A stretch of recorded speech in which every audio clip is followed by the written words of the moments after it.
வணக்கம் நண்பர்களே. நாம இன்னைக்கு பார்க்க போற வண்டி என்னன்னு பார்த்தோம்னா மைலேஜ்ல என்னைக்குமே டாப்ல இருக்கக்கூடிய வண்டியான பிளாட்டினா 100 தான் பார்க்க போறோம். இந்த வண்டி பார்த்தீங்கன்னா 2024 மாடல் டிஎன்ஆர் தேனி ஸ்டேஷன் வண்டி. வாங்க வண்டியோட டீடைல்ஸை பார்க்கலாம். ஃப்ரண்ட் டயர் கண்டிஷன்லாம் பாருங்க, கிட்டத்தட்ட ஒரு 95% அந்த ரேஞ்சில் இருக்கு. ஃப்ரண்ட் நம்பர் கார்டெலாம் பாருங்க, எதுவும் டேமேஜ் ஆகல வைக்கல, நீட்டாக இருக்கு. டிஎன்ஆர் தேனி ஸ்டேஷன் வண்டி. ஹெட்லைட் வைசர் மாஸ்க்லாம் பார்த்தீங்கன்னா நீட்டாக இருக்கும். உடையில தேவை லைட்டாக ஒரு இடத்துல மட்டும் ஒரு புள்ளியாக கொஞ்சம் ஸ்டிக்கர் போயிருக்கு. மற்றபடி பார்த்தீங்கன்னா தெளிவாக இருக்குது. பம்பர்லாம் பாருங்கள், எது அடி வாங்கல செய்யல. டேங்க்லாம் பாருங்கள் நீட்டாக இருக்குது. எங்கேயுமே எந்த சின்ன ஸ்க்ராச்சஸும் இல்லை. டேங்க் ஒரு போடாமல் தான் இருக்குது, ஆனால் பர்ஃபெக்டாக இருக்குது. கிலோமீட்டர் பாருங்கள் 5266 கிலோமீட்டர் ரேஞ்சு ஓடி இருக்குது. சீட் கவர்லாம் கம்மியிலேருந்து வந்தது தான், இது கிளியில் வைக்கல. நல்லா இருக்குது. ஆல் பீஸ்லாம் பாருங்கள், சைட் டோரு எல்லாமே தெளிவாக இருக்குது. என்ஜின் ரூம்லாம் பாருங்கள் நீட்டாக இருக்குது. சைலன்ஸ் எல்லாம் பாருங்கள், தட்டு மூட்டு வாங்கலை.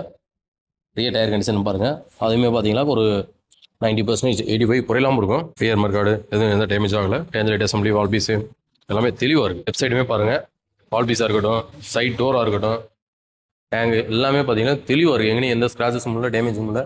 நல்லா இருக்குது, அருமையாக இருக்குது. இன்ஜின் ரூம்லாம் பாருங்கள், அந்த பார்கோட் ஸ்டிக்கர் உடனே கிளியில் அப்படியே இருக்குது. செயின் கவர், செயின்ஸ் பாக்கெட் எல்லாமே பார்த்தீங்கன்னா தெளிவாக இருக்குது. இந்த 2024 லாஸ்ட்டுக்கு மொத்தமே 5000 கிலோமீட்டர் ஓடி இருக்குது. இந்த பிளாட்டினா 100க்கு நம்ம கம்மம்னா அர்ஜுனா மண்டாரத்தில் நாங்கள் எதிர்பார்க்குற விலை பார்த்தீங்களாக்கும் 66,000 அந்த ரேஞ்சு எதிர்பார்க்குறோம். நேரில் வாங்க, அதுலேயுமே எங்களால் எவ்வளோ பெஸ்ட்டாக பண்ண முடியும் பண்ணி தரோம். நன்றி, வணக்கம்.